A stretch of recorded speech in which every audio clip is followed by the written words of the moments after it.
Good morning, class. Class, write your attendance in the chat box.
Fine. Subject attendance लिख दी, I hope.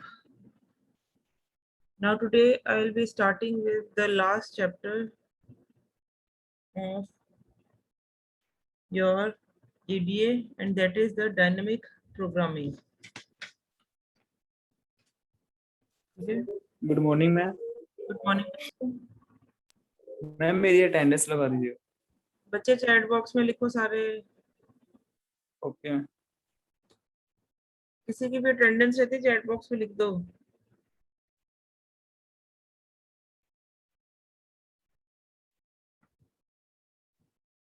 जिसकी रह भी गई मैंने स्क्रीनशॉट ले लिया है सबका, तो I will be having the list with me.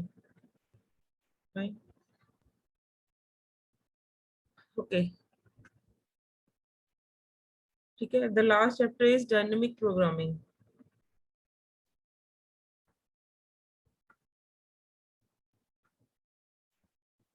The concept of dynamic programming is very much similar to your previous two chapters, that is your greedy technique as well as your divide and conquer technique. Let's see how.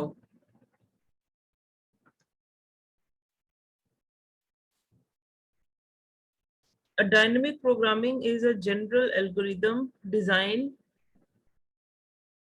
that is used for solving problems defined by or formulated as recurrence with overlapping substances.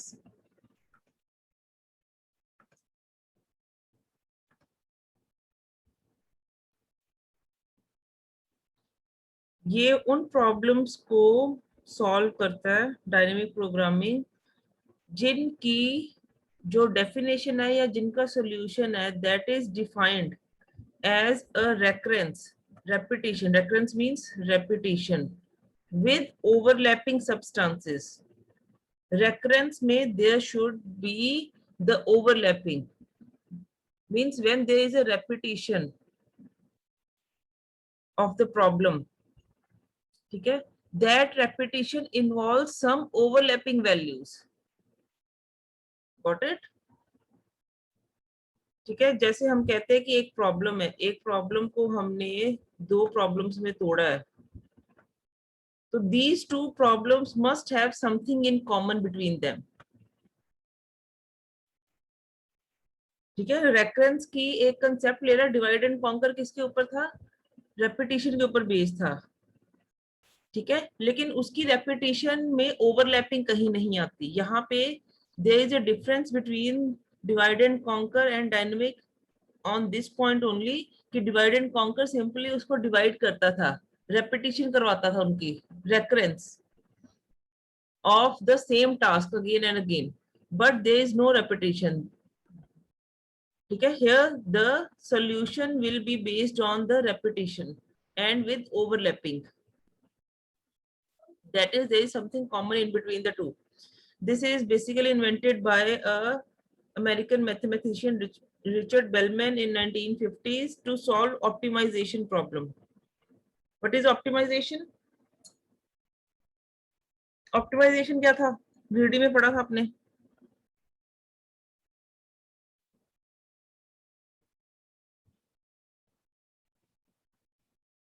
Anyone? What is optimization? Ma'am may be the ma'am best solution जो भी उस problem का। Yes, the ma'am best. Minimum and maximum Yes, Result. minimum and maximum. The best is always defined in terms of minimum and maximum. हर चीज का best क्या होता है? तो मिनिमम या मैक्सिमम के लिए depending on the problem. Cost है तो मिनिमम, प्रॉफिट है तो मैक्सिमम। तो इसका काम भी ऑप्टिमाइजेशन प्रॉब्लम्स को सॉल्व करना ही था। That is finding the best solution, finding either the minimum value of the entire solution of entire problem or the finding the maximum value of the entire problem. Idea क्या था, काम कैसे करता है ये? ठीक है, this basically creates a recurrence relating a solution to a larger instance to solutions of smaller sub instances. यानी कि एक बड़े से प्रॉब्लम को या बड़े इंस्टांस को स्मॉलर इंस्टांसेस में कन्वर्ट करके उनका रेकरेंस, रेपिटेशन क्रिएट करता है, ताकि उन स्मॉलर सॉल्यूशंस का आप स्मॉलर प्रॉब्लम्स का सॉल्यूशन फाइंड करो and then you will be moving to a global solution, जो कि ग्रीडी करता था। ग्रीडी का काम भी यही था कि लार्जर प्रॉब्लम को सब प्रॉब्लम्स में डिवाइड करना and then solving the sub problems and then finally reaching the global solution. Smaller solutions को फाइंड आउट करके then we will be attaining a global solution. The same is this, we need to solve smaller instances once, but here the advantage in comparison to greedy or divide and conquer is that it will record the solutions in a table, okay, and then extract solution to the initial instance from the table when required. तभी मैंने कहा with overlapping, the recurrence with overlapping, कि जब repetition होगी लेकिन वो repetition बार बार आपको visible होगी, then means the same repetition is visible to you more than once, then we need to store that values in a table. क्योंकि वही repetition अगर मान लो कि बार बार एक ही वैल्यू, एक ऑब्जेक्ट की value bar bar number of places पे use हो रही है, तो एक ऑब्जेक्ट अगर मैंने एक बार कैलकुलेट कर लिया, why to calculate it a number of times? That will lead to increase in time. ठीक है, तो that will lead to the effect in the complexity also, time effect होगा, कॉम्प्लेक्सिटी इफेक्ट होगी। तो इसलिए हम कहते हैं कि जब हर चीज के सॉल्यूशन, हर सब सॉल्यूशन के सॉल्यूशंस जो है वो एक टेबल में रिकॉर्ड करता है। अगर किसी भी सब सॉल्यूशन को रिक्वायर्ड होता है to be used again and again, then the values from the table can be extracted for that sub solution. एक छोटे सॉल्यूशन को अगर आपने कैलकुलेट कर लिया है तो उसको रिकॉर्ड कर दो टेबल में, और उसी सॉल्यूशन को अगर नंबर ऑफ टाइम्स आपको रिक्वायर्ड है to be used to solve your problem, to reach to a global solution, then instead of calculating it again and again, we need to simply use the recorded value from the table and put that value for that object a number of times. That's why I'm saying overlapping sub problems. ठीक है, यहां पे इसका फर्क आएगा।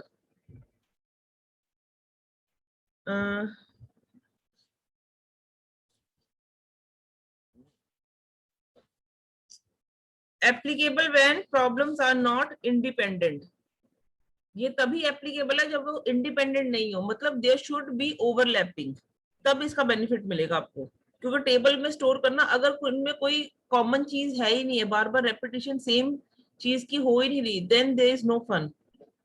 क्योंकि हर बारी इतनी वैल्यूज को स्टोर करना, अगर उसकी रेपिटेशन में यूज ही नहीं है तो काहे को स्टोर करना। स्टोरेज में भी तो मेमोरी, इसका डिसएडवांटेज है बहुत बड़ा। डिसएडवांटेज यही है कि मेमोरी यूटिलाइजेशन बहुत करेगा, क्योंकि हर बार सब सॉल्यूशंस के जब ये इंस्टांसेस को या सॉल्यूशंस को स्टोर करता है in a table, that will occupy a lot of memory space. तो अगर वो सारे इंडिपेंडेंट हैं, ठीक है, तो इसका कोई बेनिफिट नहीं है, वो दोबारा यूज तो होने नहीं, टेबल में स्टोर करके मेमोरी भी यूटिलाइज कर रहे हैं। तो they only require when they share सब प्रॉब्लम्स, उनके सब प्रॉब्लम्स शेयरेबल हैं, एक दूसरे के साथ कनेक्टेड हैं। ठीक है, a divide and conquer approach would repeatedly solve the common sub problems. ठीक है, dynamic programming solves every sub problem just once and store the answer in a table.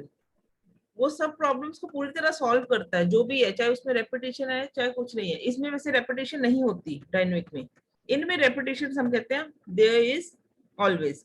जैसे हम एग्जांपल आज कवर करेंगे, तुम्हारी मोस्ट कॉमन एग्जांपल है factorial. To calculate the factorial of a number, to calculate the Fibonacci series, they require the repetition. अगर मैं fib का एक डायग्राम बनाती हूँ, वैसे वो बनाई है, नेक्स्ट फिब ऑफ 3, फिब 3 क्या होता है, फिब 2 और फिब 1 पे।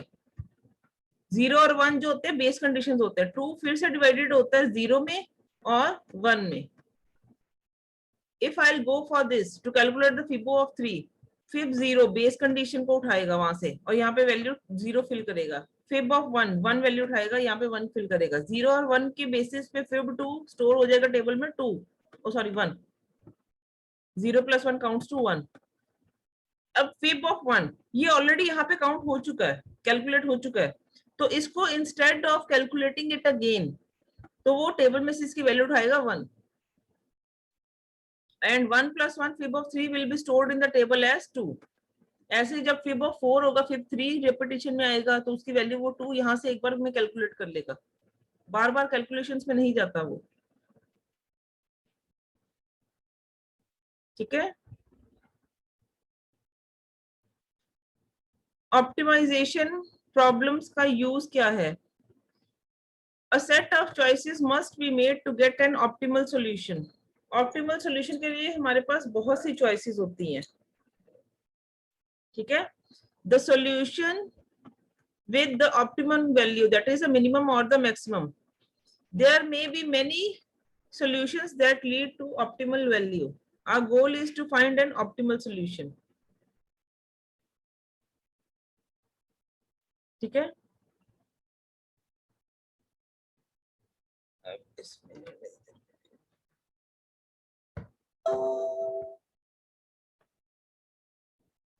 I'll be simply going to your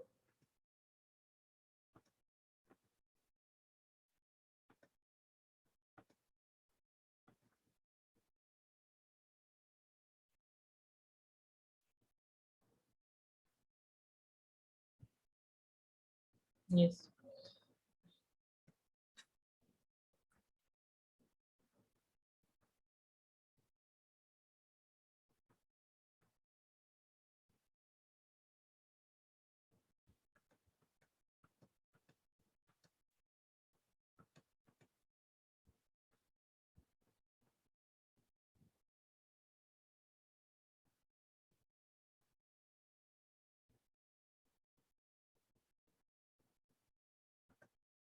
Yes.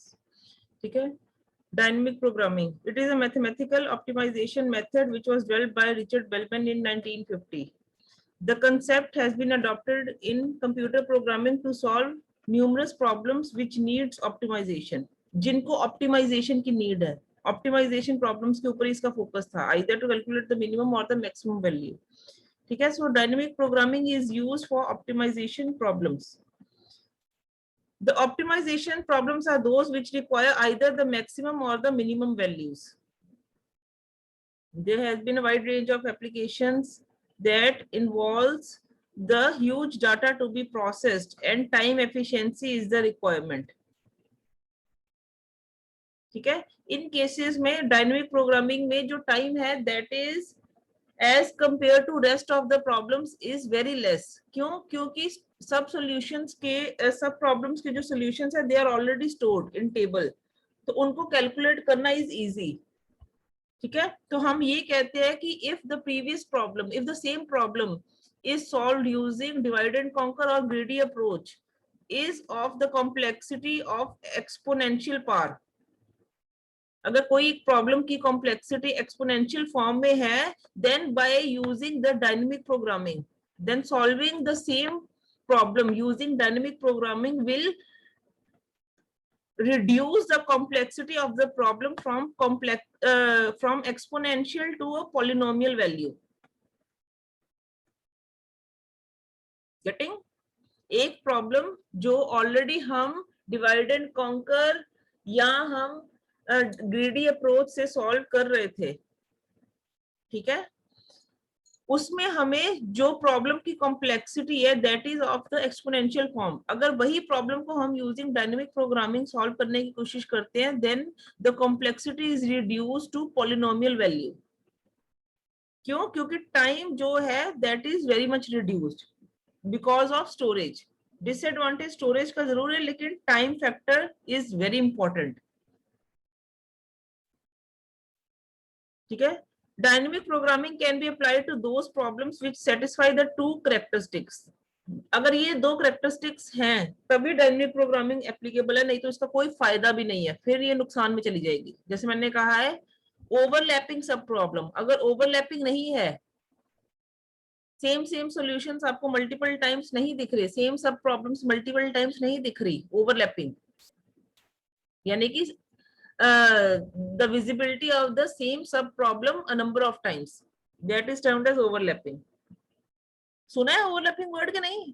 Graphs में बनाते, छोटे छोटे सेट्स में बनाते थे, दिस इज ओवरलैपिंग, ये एक सेट है, मैथ्स में करते थे, ये एक दूसरा सेट है, this is overlapping value between the two sets.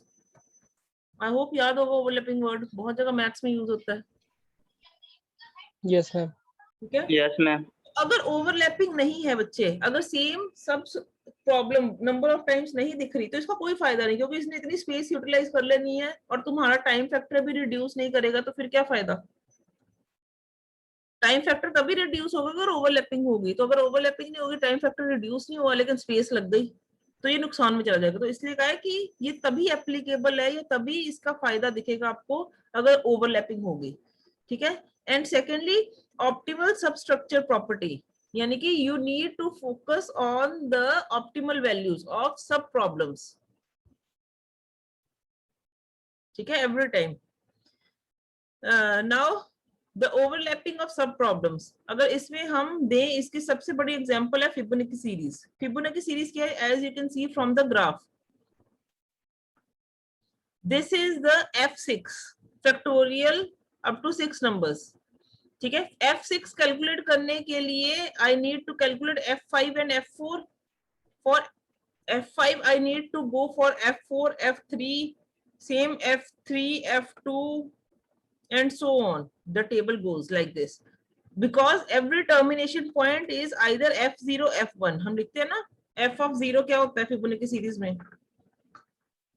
f of 0 is equal to 0 and f of 1 is equal to 1। कुछ भी लिख सकते हो बेस कंडीशन, 0 1 से स्टार्ट करनी है फिबोनाची सीरीज, 1 1 से स्टार्ट करनी है, 1 2 से स्टार्ट करनी है। The concept for the Fibonacci is the next value is generated as a sum of previous two values। तो पहले दो नंबर्स के previous two कुछ नहीं होते, इसलिए थर्ड नंबर से ये सीरीज स्टार्ट होती है। तो पहले दो कोई भी बेस वैल्यूज डाल दो। अब अगर ये हमने किया है तो क्या होगा? It will take the value f1 as 1 from the table from the base condition, f0 as 0 from the base condition। ये इसको यहाँ से पिक करेगा। अब f1 this is the function with value 1 passed to it, तो इसकी base value fix है, इसकी फिक्स्ड एक वैल्यू 1। f2 की अभी कोई वैल्यू नहीं है, ये किसके ऊपर डिपेंड है? f1 f0 के ऊपर। ऐसे ही f3 की कोई वैल्यू नहीं है, ये डिपेंडेंट है इनके सॉल्यूशंस पे। अगर f2 f1 कैलकुलेट होके आते हैं तो f3 अपना सॉल्यूशन दे सकता है, अभी तो f2 के पास खुद का सॉल्यूशन नहीं है। तो सबसे पहले सॉल्यूशन किसका निकलेगा? टर्मिनेशन पॉइंट्स का, लीफ नोड्स का। f2 का सॉल्यूशन निकला bye calculating the solution of f1 and f0। पहले f1 का सॉल्यूशन निकाला मैंने, that is value 1, then f0 का सॉल्यूशन निकाला, दैट इज वैल्यू 0। अब f2 will calculate its solution as 1, 0 + 1 counts to 1। ऐसे ही f1, अब एक बार f1 का सॉल्यूशन निकल गया तो every time it will put its value as 1, it is not going to calculate its value again and again. ये हमेशा 1 0 सेट हो गए क्योंकि ये टेबल में स्टोर हो गए f0 f1 जहां पे भी यूज हुए हैं। ये देखो कितनी नंबर ऑफ टाइम्स इसकी रेपिटेशन हुई। तो once the solution is calculated it has been used multiple times. ये देखो यहाँ पे लिखा है fib of 1 is called 8 times। 8 बारी इसको fib of 1 को इसने कैलकुलेट किया है, मतलब कॉल किया है। एक बारी सॉल्यूशन कैलकुलेट करके 8 बारी उसको टेबल में से उसकी वैल्यू सिर्फ पुट किए, दोबारा उसको कॉलिंग नहीं करता। अब ठीक है, अब एफ ऑफ 2 कैलकुलेट हो गया 2 1। अब एफ ऑफ 2 जहां यूज हुआ है, देखो यहाँ यूज हुआ 1, यहाँ यूज हुआ 1, यहाँ यूज हुआ 1, यहाँ यूज हुआ 1, तो F of fib of 2 is called 5 times. इसका सॉल्यूशन भी रिड्यूस हो गया, बार बार इसका सॉल्यूशन रिकैलकुलेट नहीं करना पड़ा, हमें सिर्फ टेबल से इसकी वैल्यू पिक की और इसको पुट कर दिया। The same series goes for fib of 3, fib of 4। fib 3 is called 3 times and fib of 4 is called twice. So this function, instead of calling the same problem or instead of calculating the same problem again and again, it simply uses its values from the table, and those overlapped values are consuming less time if you are solving the technique using dynamic programming, because in dynamic programming only there is a feature to store the values in some form. ठीक है, वो हम ये next पढ़ेंगे यहाँ पे tabulation and memorisation में कि कैसे वो स्टोर करता है। इतना क्लियर है? ओवरलैपिंग सब प्रॉब्लम्स का मतलब क्या है? ऐसे अगर फैक्टोरियल का देखो बच्चे, फैक्टोरियल ऑफ n क्या होता है? Is equal to n multiply by fact of n minus 1।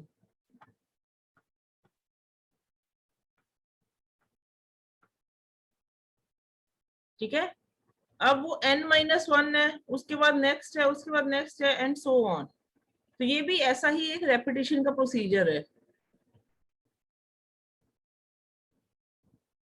ठीक है, ये हम देखेंगे, इसके भी दो टेक्निक्स हैं, bottom up and top down approach, वो भी हम देखेंगे बाद में।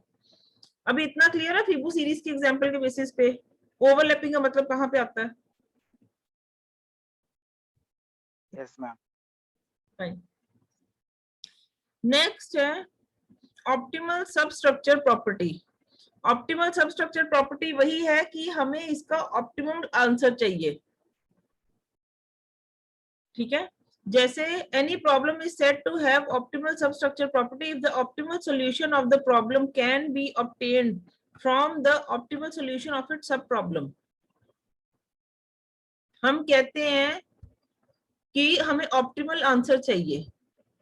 अब ग्रीडी अप्रोच ऑप्टिमल आंसर दे ना दे, दैट इट डजंट गारंटीज, क्योंकि उसका लोकल वैल्यूज के ऊपर फोकस था, वो लोकली जो है ऑप्टिमल सॉल्यूशन के ऊपर फोकस थी। सबसे पहले स्टार्टिंग नोड पे उसको क्या मिला, ऑप्टिमल आंसर उसके लिए क्या था, उसने वो चूज किया पाथ। नेक्स्ट नोड पे अगर फिर मल्टीपल पाथ्स है तो उसने फिर ऑप्टिमल आंसर चूज किया, मूव ऑन कर दिया। तो ऑप्टिमल या greedy about local sub problems will not give you the optimal answer to a global solution. पूरे के पूरे सॉल्यूशन में ऑप्टिमल आंसर मिलेगा मिलेगा, that is it doesn't guarantee, but he is getting the optimal solution at the local problems, the greedy approach, but this will guarantee the optimal answer to a global approach। इस case में आपका जो भी आप selection कर रहे हो, क्योंकि it does not only take into account a single path, जैसे हमने उस वे में एक एग्जांपल की थी, if you can recall, greedy approach में ये एग्जांपल की थी। This is the source node and these are some of the paths।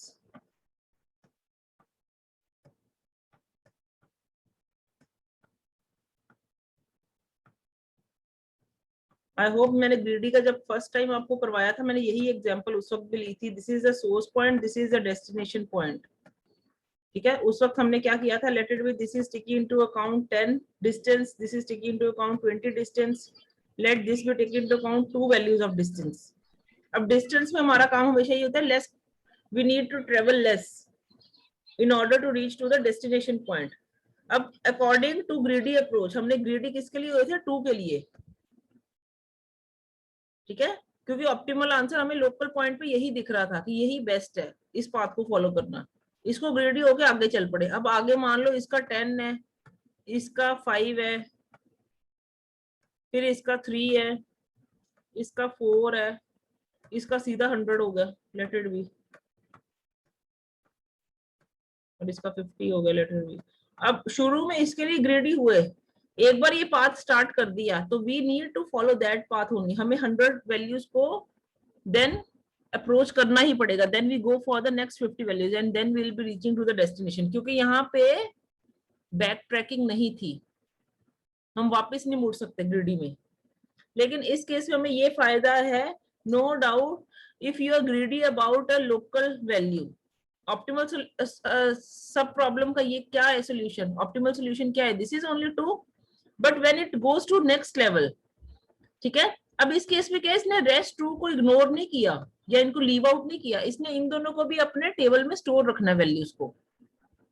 Dynamic programming में सबसे बड़ा फायदा यहीं पे आता है कि हमारे पास 3 पाथ थे, नो डाउट उसने ऑप्टिमल प्रॉब्लम फाइंड आउट करने के लिए, ऑप्टिमल सॉल्यूशन फाइंड आउट करने के लिए सब प्रॉब्लम का ऑप्टिमल सॉल्यूशन देखा 2।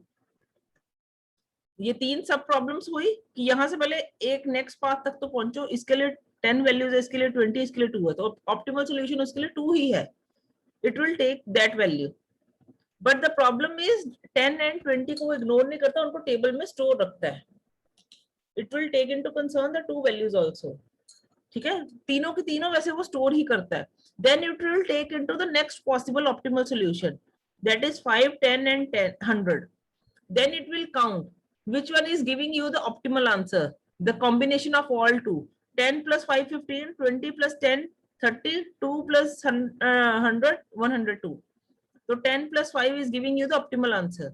Then it will go to next value, 3, 15 plus 3, 18, 30 plus 4, 34, 102 plus 50, 158. So the first solution is the best solution, so it will follow this path. According to value stored in the table, it will follow the optimal value path to reach to a optimal global solution.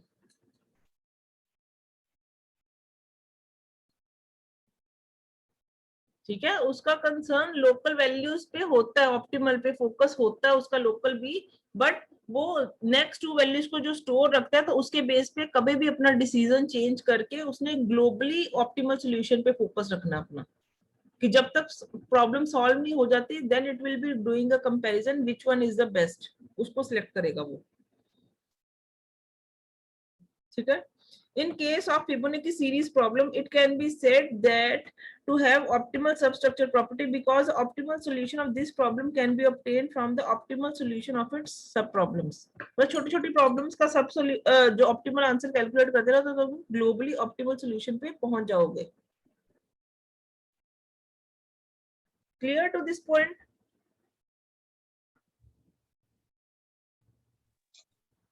Yes, ma'am. ठीक है, ये 2 properties पे आपका focus होगा। अगर आपको एक note form में भी डायनेमिक प्रोग्रामिंग में आता है, you need to explain the 2 properties, overlapping of sub problems and optimal substructure property, अलग से भी आ सकता है।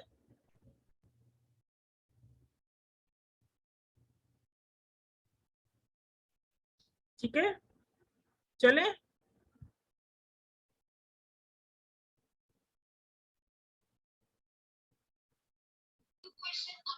नेक्स्ट, चले आगे। नेक्स्ट है Yes, ma'am. हम कहते हैं डायनेमिक प्रोग्रामिंग जो है सब प्रॉब्लम्स के सॉल्यूशंस पे फोकस है, लेकिन उसका मेन एम है global optimal solution find out करना। सब सॉल्यूशंस को कैलकुलेट करके ही वो ग्लोबल सॉल्यूशन पे पहुंचती है, लेकिन आफ्टर approaching या after reaching to the global solution, it will definitely give you the best optimal solution, ठीक है, the global optimal solution। तो इसके लिए it needs to you store the values, the solution to the sub problems in a table, ठीक है। The solutions can be stored in 2 ways, that is the tabulation versus memoization method, ठीक है। It has already been mentioned that dynamic programming approach uses a principle of optimality. आपको इसके ऊपर भी आ सकता है question, what do you mean by principle of optimality, ठीक है। तो उसके लिए आप ये प्रॉब्लम्स को ही डिफाइन कर सकते हो, this is basically the principle of optimality, ठीक है। एंड ओवरलैपिंग सब प्रॉब्लम्स, दोनों प्रॉपर्टीज को डिफाइन कर दो, it will be covered in optimality principle. Overlapping sub problem means that one or more sub problem may occur multiple times. अगर एक ही problem बार बार अकर कर रही है, that means the overlapping. That is only going to give you the benefits by storing it in the table. अगर उसकी repetition नहीं है table में स्टोर करके, उसका कोई फायदा नहीं मिलेगा तुम्हें बाद में. So these sub problems which appear multiple times, then these must not be calculated again and again. Rather, the result of the sub problem must be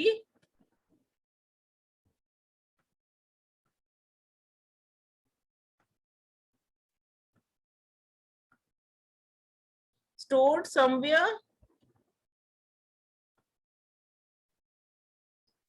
which would be used when the same sub problem will appear again. अगर same सब problem बार बार repeat हो रही है, then इसका फायदा उसको कहते हैं स्टोर कर लो, और there is no need to do the calculation and again and again. Whenever the same problem is going to appear, we'll be simply putting the solution from the table and using that value we'll be going further. ठीक है. In dynamic programming, saving the result of sub problem is implemented by making use of one of the two techniques. दो तरीके से हम problem के solutions को save कर सकते हैं, सब सॉल्यूशंस को. Tabulation versus memorisation. ठीक है. These both methods will do the same work and achieve the efficient results in dynamic programming, but there is a difference between the two. Difference कहाँ है? जो C और C++ में है. सबसे बड़ा difference C और C++ का क्या था? One uses the bottom-up approach and the second one uses the top-down approach. Then one is going from the lower values to higher values. छोटे सॉल्यूशन से टॉप डाउन और बॉटम अप का जो आपने डिफरेंस पढ़ा हुआ है, डेटा स्ट्रक्चर में भी पढ़ा है, चाहे सी के बेसिस पे पढ़ा है, वही इसके ऊपर एप्लीकेबल है. The tabulation method of storing the values is based on the bottom up approach and the memoization is based on the top down approach. That is, the tabulation method starts with solving the lowest level of sub problems. ठीक है. The solution of the solved sub problem is stored in the tabular form. The solution of these sub problems moves up to the next level of sub problems and so on to give you the solution to whole problem. छोटे से answer से start करके then it will be going to next value. जैसे हम simply लिखते हैं यहाँ पे,